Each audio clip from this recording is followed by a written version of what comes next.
안녕하세요. 왕초보도 쉬운 수익무역 저자 김진욱 관세사입니다. 코로나 기간 동안 해외여행을 다니기 힘들었는데요. 최근에는 다시 해외여행을 하시는 분들이 부쩍 늘어났습니다.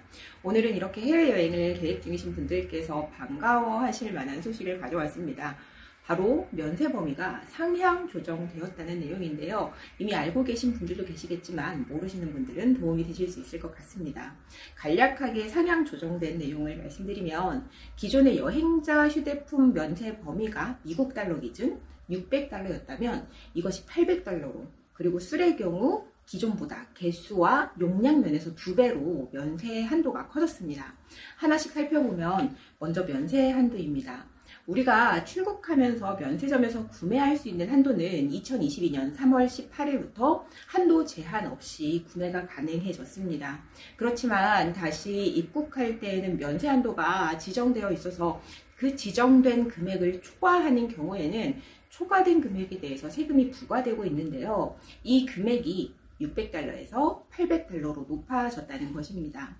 그렇기 때문에 예전에는 800달러 어치의 물건을 가지고 다시 한국에 입국을 할 경우에는 초과하는 200달러에 대해서는 세금이 부과되었지만 지금은 그렇지 않다라는 거죠. 이 면세 한도는 출국할 때 국내 면세점에서 구입한 물건과 해외여행을 하면서 구매한 물건들 모두 합한 것들에 대해서 적용이 되고 있습니다.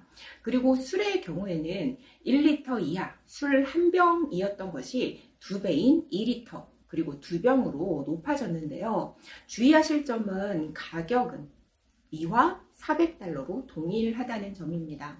예를 들어 한 병에 150달러였던 1리터 이하의 술을 한 병까지만 예전에는 면세가 가능했다면 이제는 400달러 범위 내에서는 2병 그리고 2리터 이하까지는 면세 적용이 가능하다고 이해하시면 되겠습니다. 그리고 술과 담배의 경우에는 만 19세 이상인 경우에만 반입이 가능한 정도 참고로 알아두시면 좋겠습니다. 아쉽게도 담배와 향수의 면세 범위는 기존과 동일한데요. 면세 한도가 담배는 권련의 경우에는 200개비이고 향수는 수량은 상관없이 60ml 이내로 용량이 지정되어 있습니다. 말씀드린 것처럼 만약에 면세 한도인 800달러가 넘었다 하는 경우 초과하는 금액에 대해서는 세금이 부과가 될 텐데요. 이때 물품별로 세율이 다르다 보니까 세율이 낮은 물건에 대해서 세금을 내고 싶지만 면세 한도인 800달러에서 공제하는 순서가 정해져 있습니다. 입국 인도장에서 인도를 받았거나 국내 면세점에서 구매한 물건을 먼저 빼고 이후에 세율이 높은 물건 순서로 공제가 되고 있습니다. 세율 확인도 필요하고 가산세나 자진신고에 따른 세액경감 등이 적용되는 경우도 여러 가지가 있다 보니까 내가 면세 한도를 초과해서 물건을 가지고 입국하는 경우에 얼마나 세금을 내야 되는지 세금을 미리 예상해 보고 싶어도 앞서 말씀드린 사항들이 있다 보니까 사실상 세금을 예상해 보는 게 쉬운 일은 아닙니다. 이 예상 세금을 관세청 사이트를 통해서 조회를 간단하게 해보실 수 있는 방법이 있어서 알려드리겠습니다.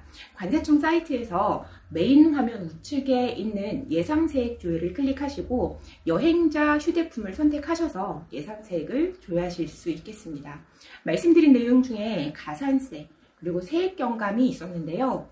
입국을 할 때는 가지고 있는 물건을 입국자 카드 작성하실 때 스스로 작성을 해서 제출하고 해당되는 경우에는 세금을 납부하도록 하고 있습니다.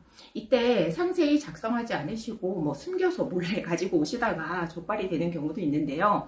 이 경우에 가산세가 부과가 됩니다.